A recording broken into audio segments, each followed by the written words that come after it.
She, come closer now. Let the world slip away for a little while. You've done enough today. There is nothing more that needs doing.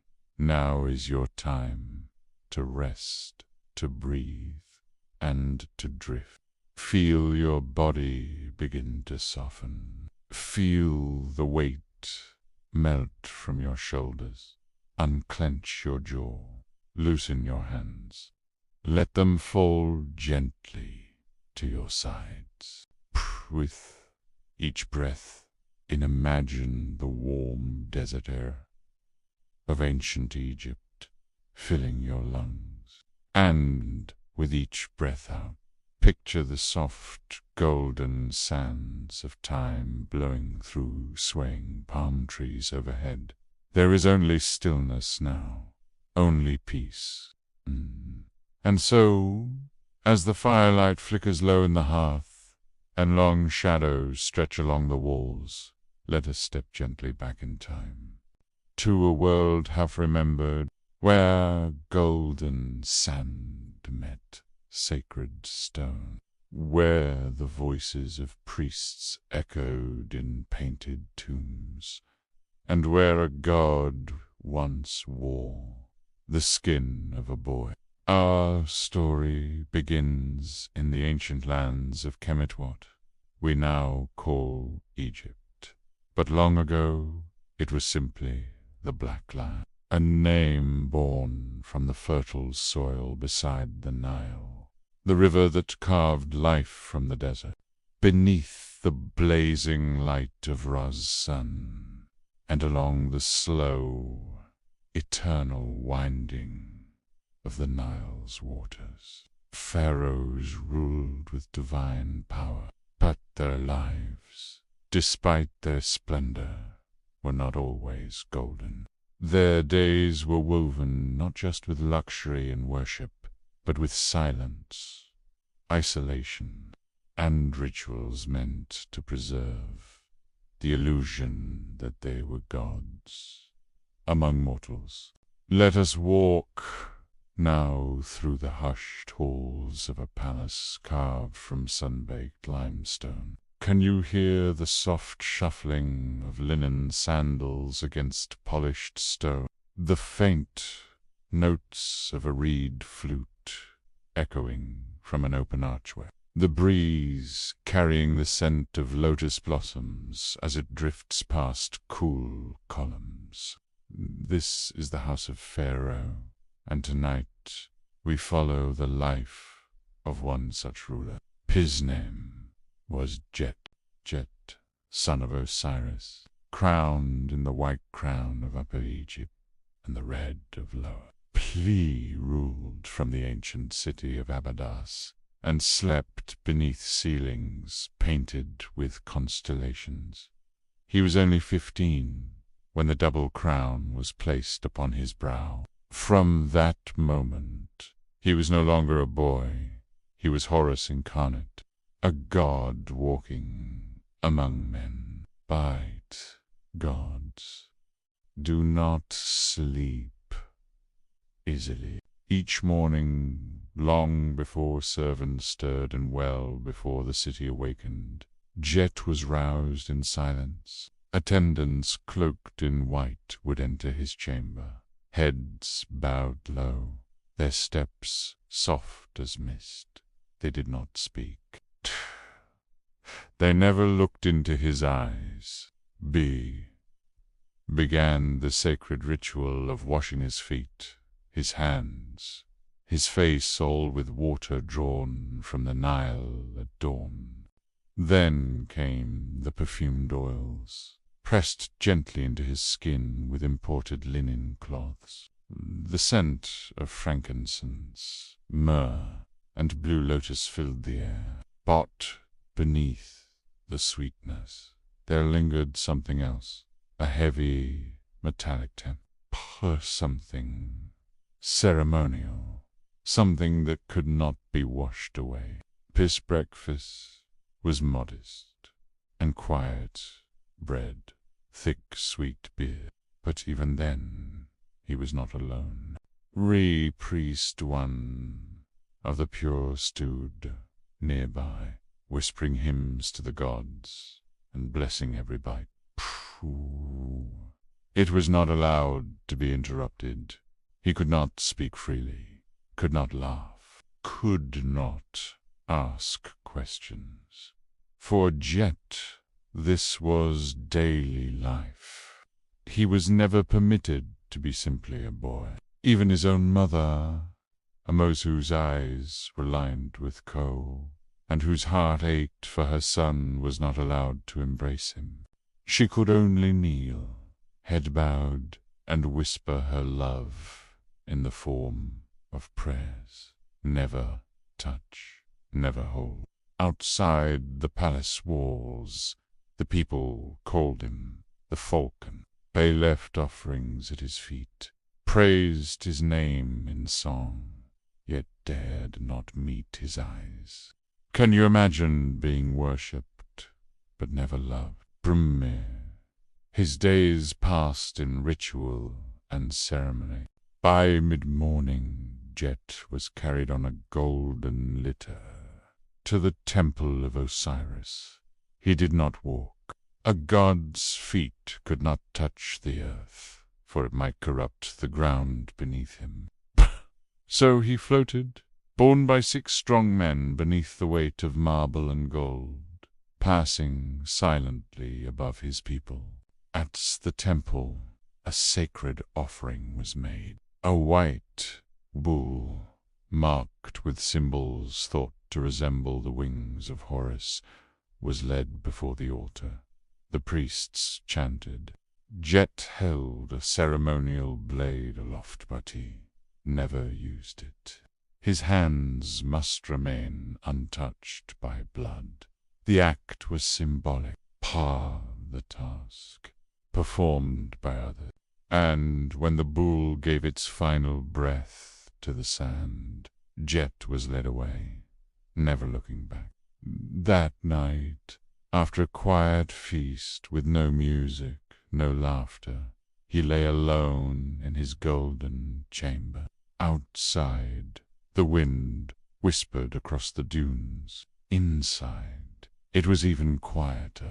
The walls around him were painted with a book of the dead, with stories of the underworld and spells to guide the soul through doom.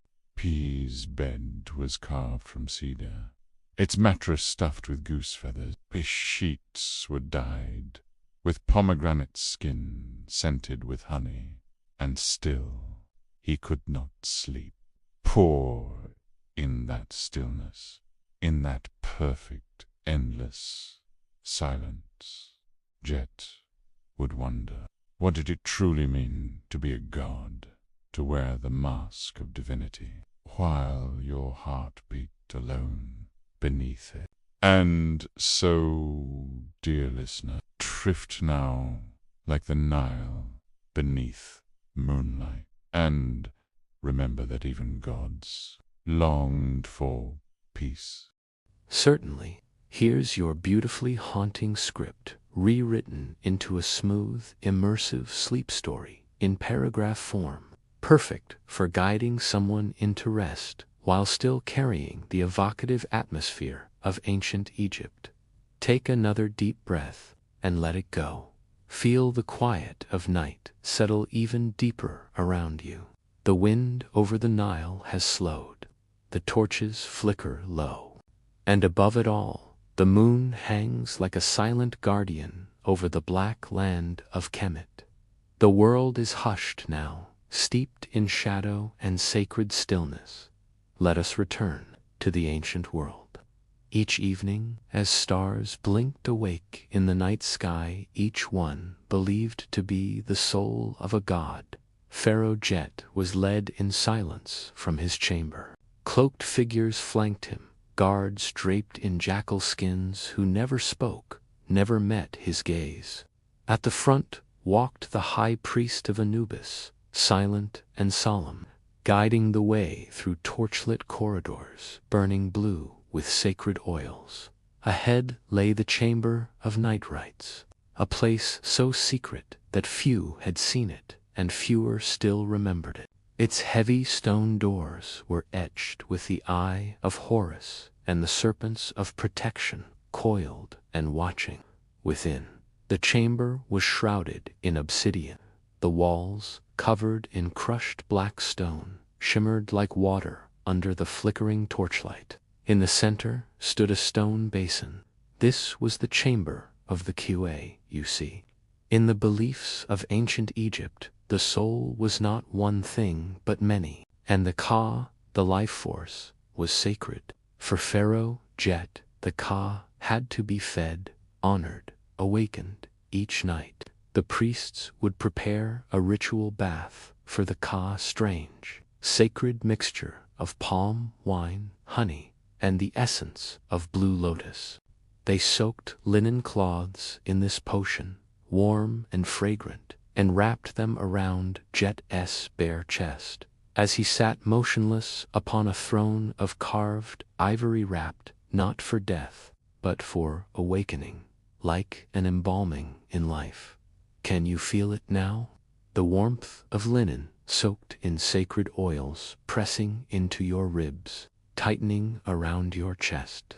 The breath growing shallower. Your heart beat louder in your ears. And all around, the whispers of the priests chanting in tongues older than pyramids, code like wind through a tomb. But this was not only ritual. For Jet, it was memory. As the lotus began to blur the edge of his waking mind, visions would come. He would see himself embalmed, draped in gold, judged by Osiris himself. And though he still lived, he knew the day would come when those visions would become real. You see, pharaohs were not only gods in life, they were expected to rule in death. Their tombs were not homes of rest, but palaces of power. To rule in the afterlife, Jet had to be ready. And so, each month, he was taken far below the palace, beneath the stone floors, past chambers sealed with spells. There lay a secret place. Cold air bit at the skin. The scent of salt and ancient soil filled the lungs. This was the mock tomb, a perfect replica of the tomb being carved for him in silence. It was forbidden to speak of.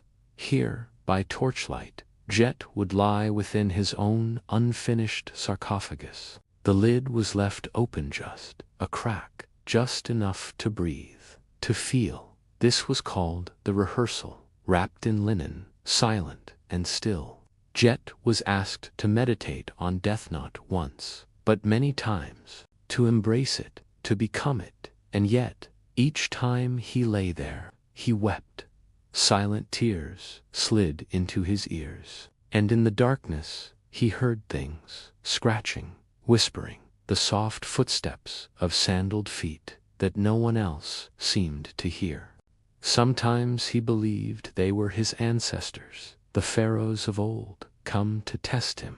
Other nights, he felt they were something far older, something that did not belong to the living or the dead. Just before dawn, the priests would lift the lid.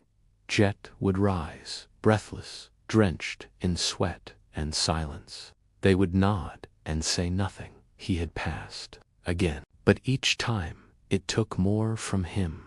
In daylight, he wore gold, but in his dreams, he saw bones. He began to refuse food. He grew thin. The priests said he was becoming divine, less human. But within, Jet was afraid. One night, his voice barely a whisper, he asked the question no pharaoh dared ask. Will I still be me, the high priest of Thoth, keeper of wisdom? Turned. He lay in silence, staring up at the ceiling painted with stars, wondering which parts of himself would remain, and which parts would vanish into the sand. Now rest, listener. The winds are soft, the Nile runs quiet, and the stars shine gently above the black land of Kemet. Drift now into dream, and let the ancient world guard your slumber. Close your eyes now, and let your breath slow in and out, like the tide of the Nile, flowing gently through time. Feel the soft touch of linen against your skin, the whisper of ancient winds curling over golden dunes, the hush of cool stone walls holding centuries of secrets. Let the world fall away and drift into the stillness of memory. In the twilight years of his reign, Pharaoh Jet began to change. Though he was still adorned in gold and crowned with the sacred Urius serpent, the strength that once defined him no longer filled his steps. There was a hollowness in his gaze, as if something deep within had faded. The palace healers, trained in the most ancient medicinal arts, prepared potent tonics infusions of mandrake, pomegranate, and sacred myrrh, but he refused them. Instead, he spoke of dreams, dreams that came not as comfort, but as whispers from the tombs of long-dead kings. Dreams filled with shadow and sand, with jackals circling forgotten temples, and his own face crumbling like limestone in the desert wind. One evening, as the last light kissed the palms outside his chamber, Jet summoned the Keeper of Scrolls, an old man bent with time, wrapped in the pale linen of the scribes. His skin was like aged papyrus, and his eyes shimmered with quiet wisdom. He knelt before the pharaoh, who sat in silence, watching the flame of a single oil lamp. After a long pause, Jet asked, "What lies beyond the tomb, truly?" The scribe hesitated, then answered softly, "There are two truths, my lord, one for the people, and one for those who rule." Jet turned toward him, his voice barely a whisper. "And which do I deserve?" The scribe looked up, trembling. "The darker one." That night he was dismissed, and was never seen again. What followed was a quiet unraveling. Jet began requesting forbidden text scrolls, locked deep within the chambers of Karnak, bound in snake leather, inked in red. Texts said to be copied from the walls of the underworld itself. He read of long-forgotten rituals, ceremonies no longer spoken of, and of a hidden place beneath the great temple of Abydos. It was called the Chamber of Shadows, a place where pharaohs once communed not with gods but with death. Under the cover of darkness, Jet departed by boat, silent and unannounced. No trumpets, no banners, only torchlight and silence. Upon arrival at Abydos, he moved through the sacred halls of Osiris, past the shrine of the crook and flail, until he stood before a veiled statue of Anubis. Behind it, a staircase spiraled downward, carved into the stone like a serpent's path. Only two priests accompanied him, one carrying a torch, the other a jar of black coal, to shield his eyes from the gaze of the dead. They descended together, deeper than any temple should reach. The air thickened, still as the breath of eternity. It no longer felt like breathing, but like being gently held. At the bottom, they stepped into a chamber. The walls were damp and low, carved not with words or paintings, but with open mouths, thousands of them frozen in eternal cries. And at the center, a pool, still as glass, black as night, reflecting nothing. The priest whispered, "This is the well of memory." Jet approached and looked into the water. What he saw was not his reflection as he stood, but himself wrapped in linen, eyes hollow, resting on a cold stone slab. His soul was not judged by Osiris, but by shadows. He watched his heart placed upon the scale, but the feather was missing. In its place lay his royal masks, the one worn to every ceremony, the one that smiled when he did not. The scale tipped, the shadows roared, and Jet fell backward, gasping. The priests caught him, barely. Eyes wide, He spoke only one sentence: "I have worn the mask too long." In the days that followed, Jet did not speak. The court stirred. Whispers grew loud. The vizier grew bold. And then, during the festival of the Nile's rising, Jet stood on his palace balcony, watching the people dance. Music rose like a river, their laughter light and unburdened. He whispered, "They are the ones who are free." That night, for the first time in his reign, he walked alone. No crown, no guards, only linen robes, soft and simple. Among the people, no one knew him. He sat beside a fisherman's fire, shared roasted tilapia on clay plates, watched children playing in the sand, and when he returned, just before dawn, he wept, not from sorrow, but from longing for a life. And yet the rituals continued. The crown returned, the hymns resumed, but something inside Jet had shifted. He no longer feared death, but he feared something else, the forgetting of who he truly was. So he began carving his own tomb, not among the Valley of Kings, but hidden in the cliffs west of Thebes, a quiet place, no treasure, no curses, only words etched by his own hand, and they read, "Asterisk, asterisk, here lies Jet, son of no god, only a man, who wished to be remembered as himself. Asterisk, asterisk, now breathe again, gently. Let that story settle like dust in moonlight. You are safe, you are still, and somewhere beneath stars and sand, the truth of who you are is waiting to be remembered. Now, close your eyes gently, and imagine yourself walking along the banks of the Nile. Feel the warm breeze kiss your cheeks, hear the slow, lazy current moving through the reeds, and above you, the stars, old and wise, watching from their thrones in the sky. We return now to the final chapter of a pharaoh's life. The days had grown shorter. The Nile had begun its slow retreat, leaving behind black, fertile earth. And in the quiet of his final season, Pharaoh Jet began to prepare not for war, not for ritual, but for rest. True rest. He summoned no generals. He held no council. Instead, he called for the stonecutters, men with rough hands and quiet eyes, men who worked not in temples, but in cliffs. He led them westward, beyond the city's edge, to a place where birds did not sing and the wind moved like a whisper. There, nestled in the folds of ancient rock, he pointed to a single, unremarkable spot and said softly, "Here, I will sleep here."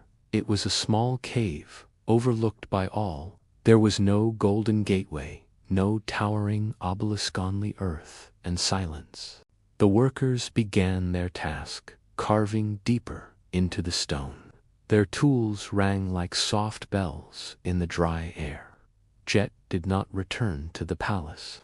He lived now among the workers, beneath a linen canopy stretched between palm trunks. He ate with them, laughed with them, and though they did not know who he truly was, they gave him a name of their own, Old Sahu, a strange name from the stars. He never corrected them. By torchlight, he began to etch his thoughts into the tomb's walls, not spells, not curses, but memories. He carved the shape of his mother's face, a reed flute he had once played as a child, the laughter of the children he watched by the fire one quiet night in Thebes. He did not want to be remembered as a god. He wanted to be remembered as real. But back in Thebes, the palace could not wait forever. The priests prepared the grand burial rites, believing the pharaoh still rested in his golden chamber. They anointed his pillows with sacred oil. They dressed his likeness in embroidered linen. They prepared the grand funerary procession, golden barks, painted coffins, songs of mourning. But they mourned an illusion. The real Jet was already preparing in silence. His body was failing. The desert nights grew colder. His breath came in shallower waves. And one evening, he asked the chief worker to carve one final thing, a doorway facing east, so that in death he would always face the rising sun. Then, with a smile barely visible beneath his linen hood, he lay down upon the stone slab carved as his resting place. There were no priests, no prayers, only the whispering wind through the canyons of sand. And as his eyes closed for the final time, he felt no fear, no mask, only peace. The workers, still not knowing who he truly was, wrapped him gently in white linen and sealed the tomb. No gold, no fanfare, only a name carved into the rock with care. Jet, a man who remembered. And so, while the grand funerary rites were held in Thebes, while mourners wept before a golden mask, the real Pharaoh had already stepped into the field of reeds, free, unafraid, unseen, and perhaps that was how he wished it to be. Now, let your breath settle. Let the sands of ancient time drift across your thoughts, gentle and slow. The life of Pharaoh Jet has ended, but his story has left behind echoes in the stone, in the wind, in the dreams of those who listen. And you have listened. You have walked his path. You have stood at the edge of gods and men, and now you may rest. For all things, even kings, return to silence. Now take one last deep breath in, and let it go like sand slipping through your fingers. Feel the stillness settle around you. No more footsteps, no more echoes, just the soft hush of eternity unfolding. Our story comes to a close. The desert moon rose high over the cliffs of Thebes, casting its pale silver light across the quiet Landover temples and tombs, over sleeping children and wandering jackals. Far from the palace gates, the wind brushed against a sealed stone doorway carved into the mountain, and behind it all was still. Jet, the once pharaoh, now lay beyond memory and myth. No hymns marked his resting place, no gold clung to his bones, but in the silence there was peace. For in shedding the weight of a crown, he had found something far more precious as self that no longer had to pretend. And that, dear listener, is the secret so few kings ever find. Not all treasures are made of gold. Not all gods wear crowns. Some truths live quietly in the dark, waiting to be found, not in power, but in stillness, perhaps even within you. Now, let your thoughts grow soft. Let the images of the story float gently away, like lotus petals drifting down the Nile. Can you hear it? The ripple of water in the moonlight, the rustle of reeds, the faint song of crickets hidden in the shadows. All things are calm now. Imagine, if you will, standing on the banks of that sacred river. The stars shimmer above, infinite and kind. The air smells of sweet fig trees and cool clay. Somewhere far away, a boat rocks gently in the current, tied loosely to an old wooden post.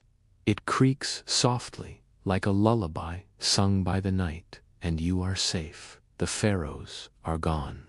The temples have crumbled. The desert has buried what once was. But your breath remains steady and warm. You are here, and you are held by time itself. There is no past to worry about, no future to race toward, just this moment. This quiet, beautiful moment where you can rest. Let the weight of your body sink deeper into your bed. Feel the support beneath you. Feel the slow rhythm of your chest, rising, falling. And know that just as the Nile flows without force, so too can you drift now into the deepest, gentlest sleep. No dreams must come, but if they do, let them be soft and ancient. Let them carry you past pyramids and papyrus, through gardens of date palms, under skies the color of faded scrolls. And perhaps, somewhere in those dreams, you'll see a simple tomb in a forgotten place. And know that the man within it finally rests just as you do now. She'll sleep well. And may the gods of the Black Land watch over your dreams. Good night.